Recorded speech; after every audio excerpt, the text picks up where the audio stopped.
Hi, my name's Chad Maddox. I was raised in a good moral home.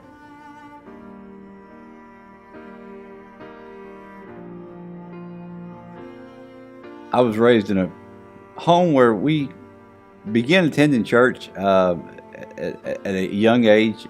We were in church, but it was the thing that good moral people did, I think. Now, my grandparents, they were Adventists, so they were kind of legalistic in some of their things, the ways they wanted me raised. I remember as a kid, I would go to my grandmother's house from time to time, and I really hated going for the most part because she was Seventh Day Adventist, and she was very strict on what she would let me do. We had to eat a certain kind of food, which was not normal from where I come from. It was we had to spend so much of the time of the day in the Bible, which as a 5 or 6 year old kid I didn't really want to do. I remember one day she was in the kitchen and she went to cook something for us, and I remember sneaking off to her bedroom and calling my mom to come and pick me up because, as well intended as it might have been, she thought she wanted the best for her grandson, but in order to be a good, godly person, you had to follow certain rules and regulations, and which I wanted no part of. And as I got a little bit older, probably maybe 10, 12 years old, I remember I honestly I believed that there was only two eternal destinations for a person. I realized that hell was not where I wanted to go. And I remember I almost wish I had never even been born, because I only had two options at that point. Now that I've been born, either go to hell for all of eternity, which was not a good choice, or heaven, which required way too much work to get there.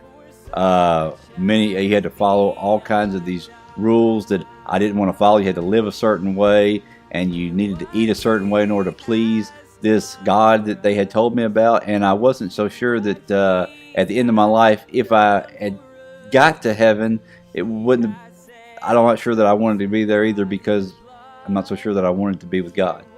Later on, at the beginning of my freshman year of high school, I was about 14 years old, and I was attending a Baptist church off and on.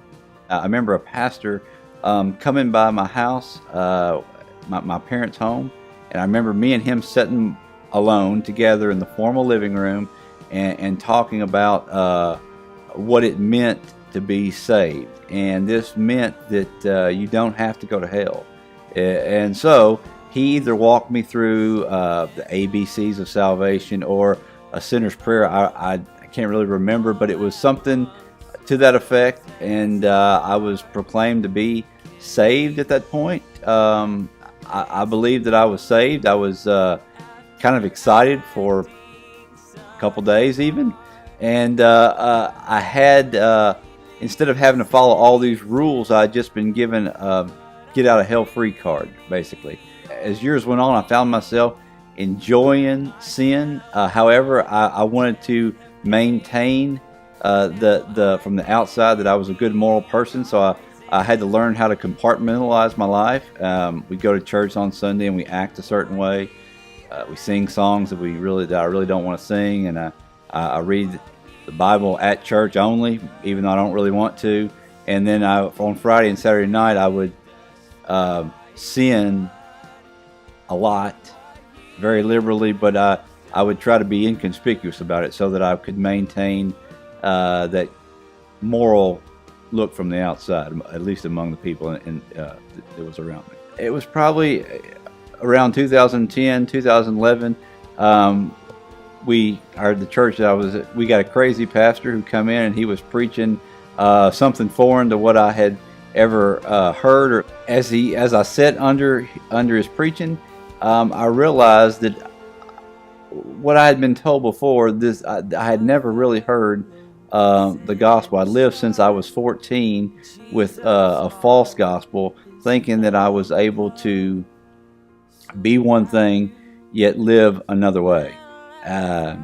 And it wasn't until probably 2011 or 2012 when I really became convicted over things that I had done in the past. I was undone before God, and I think that's when I was completely broken. And I believe that's when that I really began to understand what the gospel meant, that it was for broken, undone, lost, ugly people like I was. I realized that I was a wretch, and that I was in desperate need, that I wasn't healthy, and I wasn't moral, that that all the clean things that I did not make me clean, that I was a wretch. And that when I realized and was confronted with my sin, that then all of a sudden the cross of Christ looked beautiful. My name's Chad. I was a legalist, I was a nominal Christian, and I was a hypocrite. And if he saved me, he can save anybody.